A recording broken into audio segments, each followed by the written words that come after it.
notamment des apostats, etc.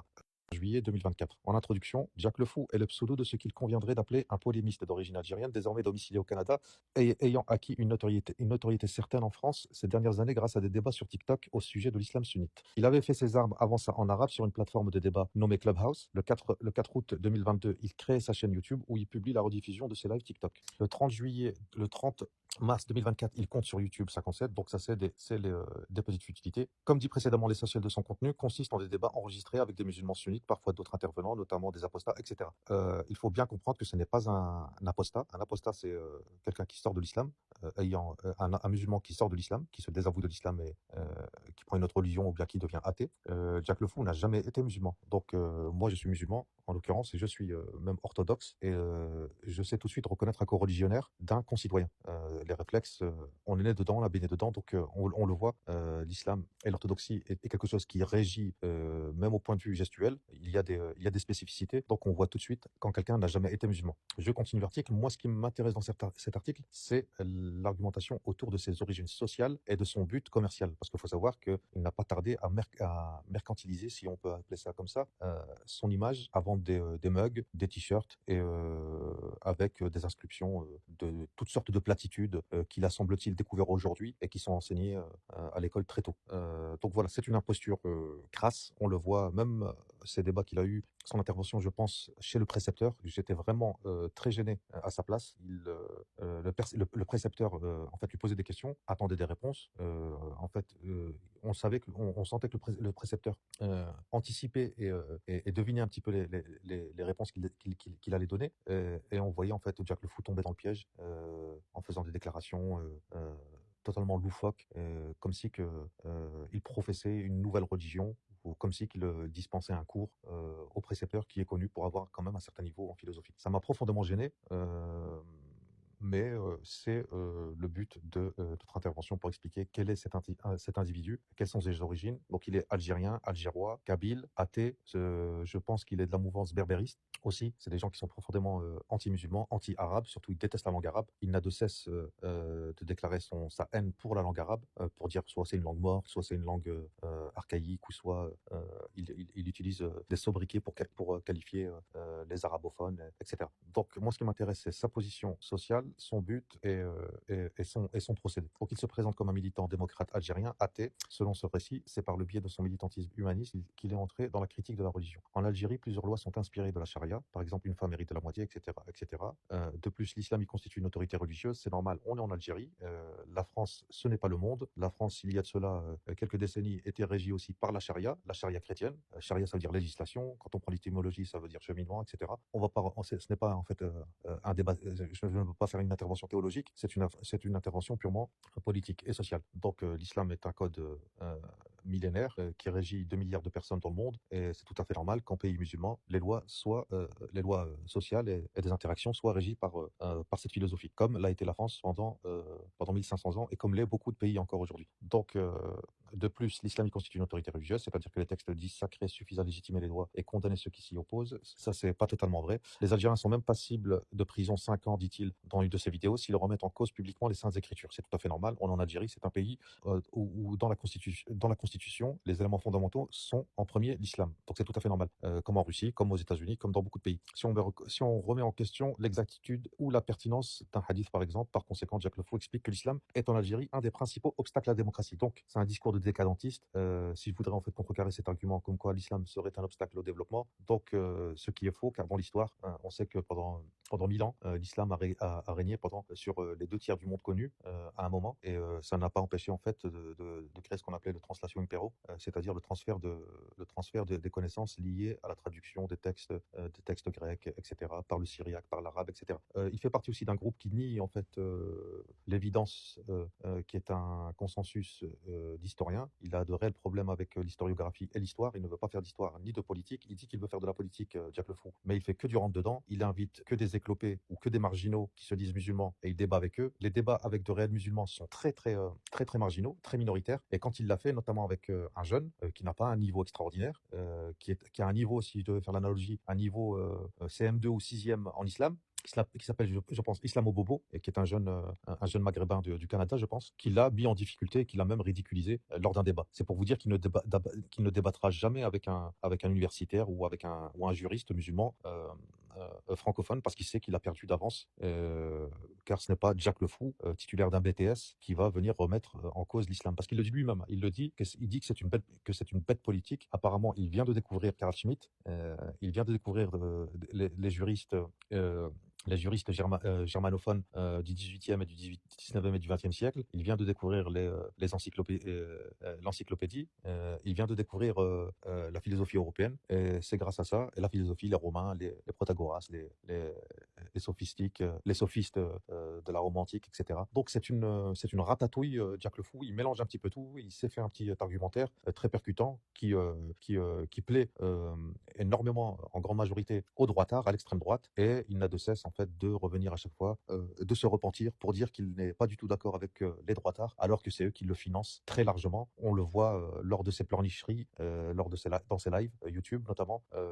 Il reçoit des sommes allant de 100, j'ai même vu $200, et c'est toujours de la part du même profil, des islamophobes, d'extrême droite, très racistes. Parce que j'ai vérifié les profils, c'est toujours le même profil. Et par contre, il reçoit l'argent de l'extrême droite, des militants d'extrême droite, et ensuite, pour se donner bonne figure ou bonne conscience, il réaffirme son attachement aux valeurs de gauche, comme il est d'origine bourgeoise, et qui ne veut pas en fait un déclassement. Et on le voit, parce que je l'ai vu au Canada, apparemment, il ne vit pas dans une aisance comme il vivait en Algérie. Je pense qu'il y a un déclassement social qu'il a dû subir au Canada. Ça a dû lui mettre une gifle. Et aujourd'hui, je pense qu'il est obligé en fait de faire de sa pseudo-idéologie, qu'elle soit aujourd'hui mercantile, tout à fait mercantile. Il vend des mugs, il vend des t-shirts avec des platitudes dessus, il vend toutes sortes d'objets, comment dire, avec soi-disant ces citations, alors qu'il les a reprises ailleurs. Donc Jack le Fou est aussi un amateur de zététique, dont il s'inspire de sa méthode de débat, qui fait penser à l'entretien épistémique, à la maïeutique, socratique. Il répète en l'envie qu'à ses yeux, la politique, c'est l'art de créer du contraste. Ainsi, sa stratégie consiste à mettre en avant les préconisations les plus controversées de l'islam sunnite, et d'y opposer d'autres inspirées de la philosophie humaniste. Donc c'est un procédé totalement fallacieux. Bien évidemment que si tu veux discuter de cette manière avec des protagonistes triés sur le volet pour leur vacuité au niveau des sciences, surtout au niveau de la jurisprudence islamique, évidemment que tu vas créer du buzz, c'est tout à fait logique. Aujourd'hui, un peu moins, beaucoup moins même, mais c'est vrai qu'au début, il avait créé son buzz. Il attaque surtout au niveau de Mohammed a épousé une fille de 6 ans, Aïcha, lorsqu'il avait 53. Donc là, il y a du sophisme, de l'anachronisme, on parle de l'Antiquité, on parle de réalité normative de l'époque. Si on devait énumérer tous les champions et tous les... quand je dis champions, c'est c'est avec une terminologie arabe, avec tous les héros et tous les rois, tous les empereurs qui sont nés de femmes qui sont pour aujourd'hui mineurs, on n'en terminerait pas. Donc voilà, pour les militants athées et anticléricaux tels que nous, une telle critique de la religion paraît salutaire. Donc là, c'est le journal qui parle. Néanmoins, les roses n'attirent pas que les papillons, et l'extrême droite manifeste un enthousiasme non fin devant les vidéos de Jack le Fou. Or, ce dernier manque cruellement de recul critique devant ses soutiens. Cela nous semble dommageable, et comme dirait Jack le Fou, nous avons de bonnes raisons de le penser. Ce que nous allons tenter de démontrer ici. Avant toute chose, comme nous l'enseigne la parabole de la dent d'or de La Fontenelle, enquérons-nous de prouver le fait avant de l'expliquer. Nous allons donc, dans un premier temps, montrer que Jack le Fou attire bel et bien les mouches à merde de la fachosphère. Dans une deuxième partie, nous expliquerons en quoi la position de Jack le Fou sur la liberté d'expression et la performativité de son discours est erronée. En effet, il prétend qu'il ne peut avoir qu'un effet positif du point de vue de la dignité humaine, tant que son discours, à lui, est constant et humaniste. Donc la fachosphère autour de Jack. Pour être juste, nous tenterons d'être objectifs. Notons cependant que si autour de Jack le Fou, nous ne trouvons pas que des partisans d'extrême droite, mais beaucoup, nous n'en trouverons quasiment aucun qui se disent de gauche. Donc ça, c'est clair. Alors que lui se dit de gauche. C'est quand même bizarre, hein. Quelqu'un qui se dit constamment de gauche et qui a 100% de ses suiveurs, de ses viewers, qui sont des droitards, des extrêmes droitards. Donc, que des partisans d'extrême droite, nous n'en trouvons quasiment aucun qui se disent de gauche ou défendent par ailleurs explicitement des partis ou personnalités de mouvements de gauche. Il étudie en fait cet article aussi les intervenants dans les lives de Jack le Fou. Donc, on ne va pas les citer pour ne pas faire de la publicité. En tout cas, on va en citer une, c'est Casus Lady. Jack le Fou s'est dit de gauche, et sa meilleure amie et sa meilleure interlocutrice et sa meilleure compagne dans ce pseudo-combat est une TikTokeuse apostate du christianisme que Jack Le Fou surnomme sa stagiaire. Elle s'est fascinée pour sa démarche et la critique de l'islam. Elle anime des lives également de façon très régulière, totalement hystérique d'ailleurs, pour débattre de l'islam sunnite. C'est totalement loufoque cette appellation, ils ont trouvé. En tout cas, elle n'accroche pas du tout parce que personne ne vous calcule en France. Ils n'ont pas eu besoin de vous pour être islamophobe.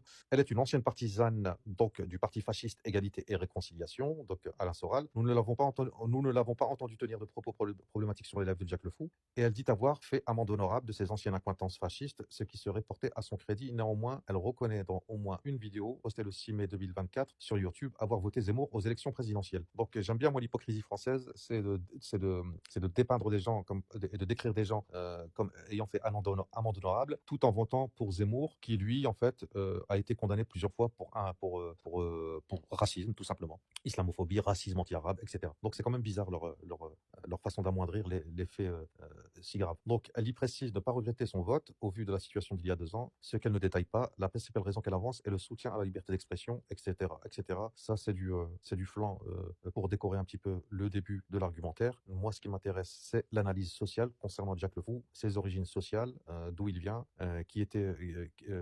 est-ce qu'il est vraiment apostat de l'islam? Et je vous assure que non, il n'a jamais été musulman. Donc cela laisse pensif quand on voit que Jack Le Fou explique que la France aurait de la chance si Casus Belli s'investirait en politique. C'est tout le paradoxe en fait de ce que nous voyons clairement et de ces diverses interventions totalement ridicules.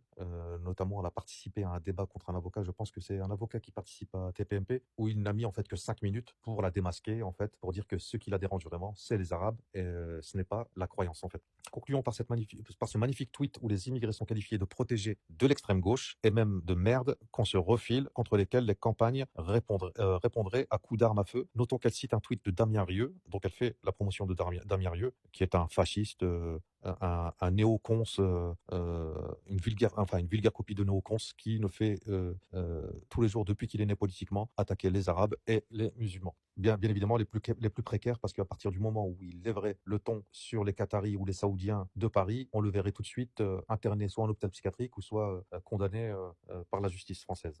Donc là, ils font le spectre de ces différents protagonistes lors de ces lives. Moi, ça ne m'intéresse pas du tout. Donc, il parle de Thomas Durand qui s'est exprimé lors d'un live, je pense, avec un philosophe musulman, et il s'est ridiculisé en faisant paraître devant, je pense, des milliers de personnes sa profonde inculture concernant le sujet de l'islam, sa profonde intolérance, son profond wokisme. C'est un mélange de wokisme, de valeurs wokistes et de néocons, c'est-à-dire qu'ils sont absolument intolérants au niveau des religions et des cultures, mais par contre de l'islam surtout, mais par contre totalement complaisant à l'égard de positions totalement déconnectées de la réalité et surtout racistes. Donc voilà, en résumé, le public de Jack Le Fou, il nous est arrivé à plusieurs reprises de réagir dans les commentaires sous les vidéos de Jack Le Fou à des propos xénophobes. Ça c'est le journal qui parle, hein. Je cite le journal. Il nous est arrivé donc à plusieurs reprises de réagir dans les commentaires sous les vidéos de Jack Le Fou à des propos xénophobes, racistes, islamophobes. Régulièrement, nous y avons lu des personnes prenant des prétextes de débat présents dans la vidéo pour en tirer des conclusions désobligeantes concernant les capacités intellectuelles de tous les musulmans. Ça, c'est en règle générale, il rabaisse tout le temps, comme si que les musulmans éclairés, ou même les gens éclairés, et même les gens qui avaient des préoccupations, qui avaient une vie relativement satisfaisante et épanouissante, passeraient leur nuit sur TikTok. On sait très bien que c'est les profils les plus marginaux ou ceux qui veulent en faire un travail, gagner de l'argent, monétiser leur live, qui participent à ces lives notamment. Ce ne sont pas des gens en fait qui sont épanouis dans leur vie sociale. Les gens qui participent à des lives la nuit et qui dorment le jour sont souvent des marginaux. Donc, il en profite pour dire à ces intervenants-là, quand ils sont musulmans, que c'est en fait la représentativité ou ce serait l'essentiel des musulmans qui seraient en fait des imbéciles. C'est ce qui en fait il essaie de faire croire aux gens tout le temps avec ce discours décadentiste. Donc, c'est l'islam qui vous empêche de vous développer, etc. Tout en omettant de manière volontaire que historiquement c'est faux. On est tous d'accord. Donc, moi, ce qui m'intéresse là, c'est son profil social. Donc, ce journal dit qu'on peut trouver également dans le public de Jack Le Fou l'extrême droite la plus radicale qui soit. Dans le live de YouTube 8 avril 2024, par exemple, une jeune femme transsexuelle intervient sous le pseudo d'Athéna et se présente explicitement et à visage découvert comme une suprémaciste blanche, refusant toute immigration, en particulier africaine. Elle explique avoir connu Jack Le Fou par le bouche à oreille, ce qui nous autorise à supposer qu'au sein de l'extrême droite, on se passe le mot. Le 19 janvier 2024, un nouveau débat entre Jack Le Fou et un militant d'extrême droite a été posté sur la chaîne de Koufr FM. William Louis, un apostat de l'islam, il défend il défend face à Jack Le Fou l'abolition du droit du sol. Donc, c'est un petit peu, comment dire? Je vous laisse deviner un petit peu le positionnement, politique et philosophique de ces intervenants. Et lui se dit de gauche, hein. Donc Jack Le Fou s'oppose systématiquement aux propos xénophobes des intervenants, c'est important à préciser, ils le disent. Il se le fait d'ailleurs reprocher par d'autres youtubeurs, l'accusant d'être trop de gauche. Ce qu'on pointe ici, c'est bien que ces interventions sont un indicateur de la présence de l'extrême droite au sein du public de Jack Le Fou. C'est ce qui est important. Voilà. Donc, ce qui m'intéresse maintenant, c'est l'interlude. Maintenant que nous avons montré que l'extrême droite s'intéresse de près à Jack Le Fou, plusieurs questions se posent. En quoi est-ce un problème? Jack Le Fou est persuadé que son discours ne peut que renforcer l'humanisme puisque c'est lui qui le prône. C'est lui qui le prône. L'extrême droite l'écoutant et lui reprenant se transforme elle-même en rejetant l'essentialisme qui le caractérisait. Et il s'autocongratule régulièrement de recevoir des messages d'ex-racistes expliquant que grâce à lui, ils ont appris à faire la différence entre islam et musulman. Pourquoi la gauche ne se manifeste pas plus? Jack Le Fou a là encore une idée bien arrêté sur le sujet. Il n'est jamais venu en France. Je pense qu'il ne connaît pas, il ne connaît aucun Français, je pense, de manière physique, et il pense en fait comprendre la culture française et toute la complexité en fait comment dire, du champ politique français. Donc la gauche française aurait peur d'être traitée d'islamophobe et de raciste, selon Jack Le Fou, alors qu'on sait que ce sont les plus fanatiques, surtout le PS. On voit comment ils attaquent l'islam du matin au soir. Que cette explication soit juste ou non, il ne semble pas lui venir à l'esprit que, contrairement à son Algérie natale, l'islam n'est pas un problème prioritaire en France, comme a pu l'être le christianisme par le passé, du temps où il était justement une autorité religieuse. Il a oublié aussi que l'islam qu'il revendique combattre, notamment l'islam sunnite, n'a pas de clergé et n'a aucune articulation, si tu veux, comment dire, au niveau du système politique. Certes, il pèse au niveau social, mais au niveau politique, il n'y a absolument rien. Il ne pèse rien. C'est le pouvoir en fait temporel. C'est le dirigeant temporel qui pèse. Donc en revanche, la construction par l'extrême droite de l'islam comme problème prioritaire afin de justifier le rejet de ceux qui, selon elle, l'importent, ça, c'est un problème prioritaire en France. Jack a-t-il tenu de propos racistes? C'est la question qu'il pose à ses détracteurs, éludant le véritable débat. Donc il évite carrément le débat. Jack Le Fou est très prudent à éviter l'essentialisme et les généralisations. Moi, je vois que de l'essentialisme. Parce que, en fait, ce journal-là n'a pas étudié en fait, les questions qu'il soulève, notamment sur la jurisprudence islamique. Et ce journal-là ne prend pas en considération qu'il prend des fois des avis, même des avis prépondérants ou minoritaires, et il oublie ou il omet de manière volontaire qu'il y a en fait toute une panoplie d'avis autres que celui qu'il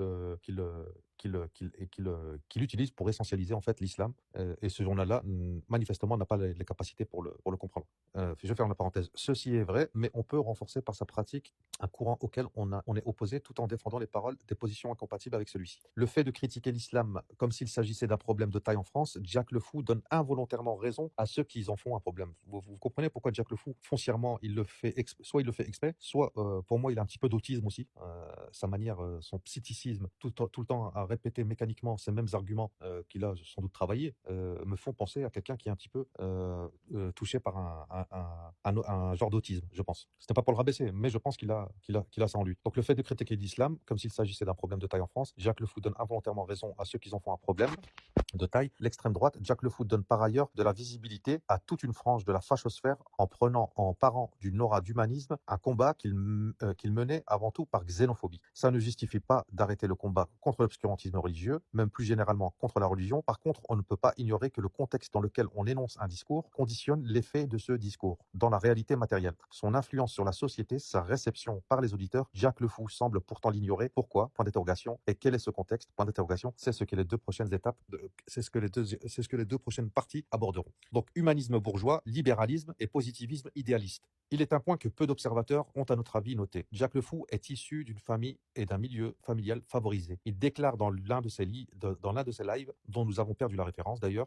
qu'il vivait mieux matériellement en Algérie que la plupart des personnes vivant en France. Il redira que sa situation matérielle était très bonne dans une récente interview. Il explique ailleurs avoir monté des entreprises et à plusieurs reprises explique avoir fait des études en marketing. Donc moi, je l'ai entendu de mes yeux dire qu'il avait un doctorat. Je pense qu'il s'est ravisé parce qu'il ne sait pas qu'en France, ce seront des sacrés fouineurs et je pense qu'il se serait aperçu en fait du poteau rose.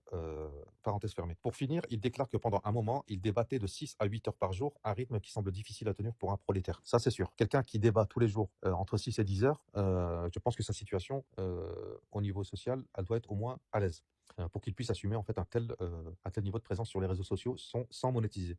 Donc pourquoi ces éléments contextuels nous semblent importants? Car il explique en partie pourquoi Jack le Fou tient la liberté d'expression en si haute estime, pourquoi il se sent aussi soulagé en arrivant au Québec où il est permis d'en jouir. Cette problématique est toujours importante, mais elle le devient d'autant plus qu'on n'est pas exposé à des difficultés matérielles dont la résolution est une priorité au point d'en devenir un dogme. Donc là, on a bien compris que c'est un bourgeois, il fait partie de la nomenclature, et moi je pense laïque, berbériste, profondément anti-arabe, francophone, qui ont vécu toute leur vie en Algérie, hein, et qui ne connaissent même pas un traître mot d'arabe littéraire.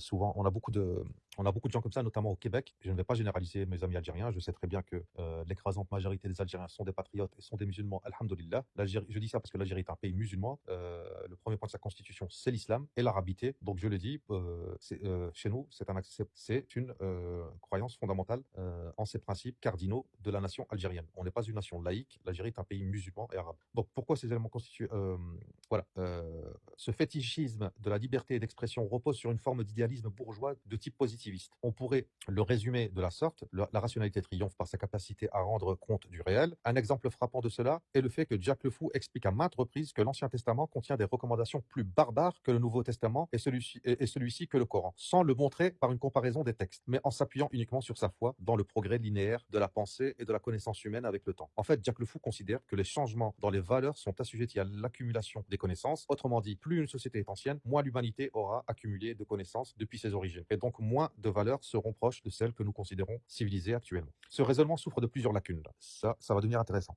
Une première est que certaines sociétés se sont développées parallèlement sans bénéficier de l'accumulation de connaissances faites au sein des autres. Une approche purement chronologique ne permettra donc pas de conclure à laquelle de ces valeurs les plus barbares seraient relatives à nos valeurs actuelles. Mais la principale réside dans le postulat de départ. Les valeurs seraient déterminées rationnellement en fonction des connaissances. Cela semble pourtant largement démenti par les faits. D'une part, comment expliquer que les sociétés occidentales du XXe siècle se soient rendues coupables d'une horreur telle que la Shoah, le colonialisme, les enfumades, les 7 millions de morts en Algérie et ce qui s'est passé, les différents massacres dans le monde entier et surtout de la part de tous les pays européens. Comment expliquer que les sociétés soient globalement pacifiques et égalitaires, et y compris dans les relations entre les sexes, et qu'elles l'étaient déjà bien avant d'avoir bénéficié des bienfaits de la science occidentale? Comment la démocratie athénienne a laissé place à l'Empire romain, puis à l'obscurantisme catholique en Europe occidentale? Comment Napoléon a pu établir l'Empire après la Révolution française? Comment expliquer l'émergence du fascisme? Cette foi positiviste est un des principaux arguments par lequel Jacques Le Fou justifie la proximité avec l'extrême droite. Il est persuadé que ses idées étant meilleures, il est impossible à l'extrême droite de tirer profit de son discours. Dans un monde idéal, ce raisonnement ne serait pas délirant, mais dans une société de classe, il est confondant de naïveté. C'est ça ce que je reproche aux gens qui l'écoutent, c'est que moi je pense qu'il fait exprès, parce que c'est un art en fait, le vice et le mensonge dans l'art, mélangé à l'art rhétorique, c'est un vice. Ça devient du vice à 100%, il le sait, et je reproche à ceux qui le suivent de le savoir au fond de eux-mêmes que c'est un menteur, qu'il manipule la vérité, qu'il essentialise et qu'il est payé gracieusement en dons quasi quotidiens lors de ses lives par des militants d'extrême droite. Parenthèse fermée. Commençons par dire que selon une histoire centrée autour de dans l'ancien monde, disons l'Europe et le bassin méditerranéen, il semble en effet que la rationalité triomphe sur le long terme. Lorsqu'on décentre un peu l'analyse, force est de constater que la rationalité et la science se sont imposées sur le reste du globe, non par sa rigueur et son argumentation, mais par la conquête. Cependant, même dans l'ancien monde, ce n'était pas sa seule capacité à rendre compte du réel. Cependant, même dans l'ancien monde, ce n'est pas sa seule capacité à rendre compte du réel qui les ont propulsés sur le devant de la scène intellectuelle. La rationalité a triomphé surtout parce qu'elle a été un outil idéologique aux mains de la bourgeoisie, lui permettant de se constituer en tant que classe et de renverser la noblesse. La rationalité a triomphé comme toute idée triomphe, parce que des gens se sont retrouvés dans une situation matérielle telle qu'ils en ont eu besoin. Ces gens-là, formant une classe sociale, ont renversé l'ancien régime et son idéologie, car les progrès technologiques ont rendu obsolètes les conceptions anciennes de la noblesse. Ignorer ce point est d'ailleurs là aussi dans l'intérêt de la bourgeoisie, puisqu'il permet de limiter la critique à son domaine inoffensif, celui de la joute verbale. Une société inégalitaire et injuste peut parfaitement tolérer la liberté d'expression, tant qu'elle n'est pas en danger, car ce n'est pas cette liberté-là qui la fera chanceler. C'est d'autant plus vrai pour ce que Jack Le Fou appelle un droit liberté par opposition au droit créance. Pour fétichiser la liberté d'expression, Jack Le Fou doit adopter la posture idéaliste, entre parenthèses, les idées produisent les changements sociaux, Ce n'est possible qu'en omettant que, premièrement, si tout le monde a le droit de s'exprimer, tout le monde n'en a pas les moyens. Deuxièmement, la capacité qu'a un énoncé de convaincre dépend des intérêts matériels de celui à qui il l'adresse. C'est très intéressant. Ce deuxième point est une réalité pourtant très bien démontrée en psychologie, sociologie, neurosciences. Cela met à mal l'aura attribuée à la démocratie et à son égalité des droits. C'est que cette égalité sur papier s'accommode très bien de l'inégalité en pratique. Entre parenthèses, si j'étais cynique et mécaniste, je dirais qu'il va de soi de trouver ça secondaire pour quelqu'un qui en Algérie vivait matériellement mieux que la plupart des Français. Ferme la parenthèse. Comme l'a dit un célèbre anarchiste, notamment Bakounine, liberté, égalité, fraternité, mais quelle égalité? Tant qu'il n'y aura point d'égalité économique et sociale, l'égalité politique sera un mensonge. La liberté d'expression est ainsi avant tout le pouvoir d'infléchir l'opinion publique pour ceux qui ont les moyens de diffuser leurs idées à grande échelle et de passer du temps à les exposer. Ce qui implique d'avoir ce temps, voire le fait de posséder des médias ou d'avoir les habitudes nécessaires pour s'y faire une place. Entre parenthèses, le genre qu'on doit apprendre en école de marketing. Je ferme la parenthèse. C'est justement en ayant conscience de ce champ de bataille que la gauche refuse de dissocier idéologie et liberté d'expression. Il est suffisamment difficile de se faire une place pour ne pas la partager avec ceux qui vont s'en servir pour renforcer l'ordre social qu'on souhaite abolir ou réformer pour les plus frileux. Quelqu'un comme Jack Le Fou, se présentant comme un militant politique, humaniste avant tout, qui plus est de gauche, devrait-il alors avoir pour intérêt que la société adopte une trajectoire donnée vers de plus grandes reconnaissances de la dignité humaine? Or, si l'islam sunnite semble menacer ce projet, il est loin d'être la seule idéologie dans ce cas. En France, ce n'est même clairement pas la principale. En accueillant ce camp politique, Jack Le Fou peut bien le discréditer par sa verve, mais il lui offre aussi une tribune et augmente son capital sympathie parmi la partie de son public initialement intéressé par la seule critique de l'islam. C'est ce qu'on constate avec Cassius Lady. Jack Le Fou la flatte constamment alors qu'elle poste en parallèle des propos flirtant avec l'appel au meurtre des clandestins. L'impact de ces lives partagés sur les idées d'extrême droite ne dépend pas de la capacité de Jack Le Fou à argumenter, mais du contexte socio-économique avant tout. Il faut en prendre acte avec humilité. D'ailleurs, le pays phare de la liberté d'expression est une illustration frappante de son échec à produire une société guidée par la rationalité et les valeurs humanistes. Les États-Unis, qui laissent s'exprimer les pires ordures nazies, sont aussi un pays où le concept de race est encore utilisé, où les disparités sur la base de ces prétendues races sont criantes, où la propagande religieuse a un succès certain, notamment les évangélistes et toutes les sectes presbytériennes, protestantes, etc. Donc la xénophobie et l'islamophobie en France. Est-on dans un pays où la charia est en passe d'être appliquée, Jack Le Fou? Ou est-on dans un pays où le RN est le parti ayant le plus d'électeurs aux dernières urnes? Étant passé proche d'obtenir une majorité absolue, lui donnant les clés du gouvernement après avoir élu au second tour des 2 dernières élections présidentielles en axant une grosse partie de sa propagande sur la xénophobie, sur le rejet de l'islam et des musulmans? Est-on sur un continent où l'islam sunnite est une autorité religieuse? Ou est-on sur un continent où de plus en plus d'États sont dirigés par des partis d'extrême droite faisant de la détestation des immigrés, notamment des musulmans, leur cheval de bataille? Quelle est la principale menace à l'humanisme en Europe et en France actuellement? L'islam ou l'extrême droite islamophobe? La réponse à ces questions détermine la tolérance dont on peut faire la réponse, à ces questions détermine la tolérance dont on peut faire preuve envers l'extrême droite. Dans un premier temps, notons que la xénophobie et le racisme anti-musulman, couramment appelé islamophobie, est une réalité mesurable à l'aide de plusieurs indicateurs. Un premier consiste aux agressions subies par les étrangers descendants d'immigrés ou de musulmans. On pourrait le qualifier d'interpersonnel. Un second, institutionnel, a trait aux différences de traitement à l'égard de ces populations par les institutions. Le rapport du ministère de l'Intérieur concernant les crimes et délits à caractère raciste en 2023 s'avère pessimiste. Donc, avec 8 800 victimes de telles agressions, leur nombre augmente de 32% relativement à l'année précédente. Les hommes, les personnes âgées de 25 à 54 ans et les étrangers ressortissants d'un pays d'Afrique sont surreprésentés parmi ces victimes. Note le communiqué officiel, la même enquête comptabilise 800 000 atteintes, pas nécessairement criminelles ni délictueuses, à caractère raciste. La même enquête vécue et ressentie en matière de sécurité relevait 1 56 000 atteintes discriminatoires à l'encontre d'adultes pour l'année 2021, les 3 motifs les plus fréquents étant l'origine, la couleur de peau et la religion. Donc ça, c'est pour Jack Le Fou. Concernant les actes pris en compte, le rapport indique que les enquêtes sont interrogées sur le traitement défavorable qu'ils ont potentiellement subi au cours de leur vie, comme le refus de se voir accorder un emploi, un logement, un prêt ou tout autre bien ou service en raison par exemple de la couleur de leur peau, de leur origine, de leur religion, de leur orientation sexuelle, d'un handicap ou de tout autre critère. Les 3 principaux contextes dans lesquels surviennent ces actes sont la recherche d'emploi, le travail, puis la recherche de logement. Parmi les victimes de discrimination, le rapport indique que 97% d'entre elles n'entament aucune démarche à la police ou à la gendarmerie, la plupart arguant que cela n'aurait servi à rien. Or, les 3% s'étant engagés dans les démarches judiciaires leur donnent raison. Parmi les 3% des victimes ayant déclaré les faits au service de sécurité sécurité, 77% estiment que la démarche a été plutôt ou totalement inutile. Puisqu'on aborde la question de la police, donnons quelques chiffres sur ce racisme généralisé, généralement qualifié d'institutionnel. Selon une étude de 2017, les proportions des personnes perçues comme noires ou arabes déclarant avoir subi au moins un contrôle de police au cours des 5 dernières années étant environ 3 fois plus importante que la proportion de personnes perçues comme blanches dans le même cas de figure. De manière générale, l'importance du racisme de la police est reflétée par le profil électoral de la profession. Le profil des victimes d'homicides policiers, ainsi que par plusieurs scandales récemment, des messages d'une conversation WhatsApp ont été dévoilés dans lesquels une équipe tient des propos extrêmement violents à l'encontre d'un collègue à la peau trop foncée à leur goût. Ce racisme ordinaire au sein de la police a été étudié par Éric Fassin dans son ouvrage La force de l'ordre.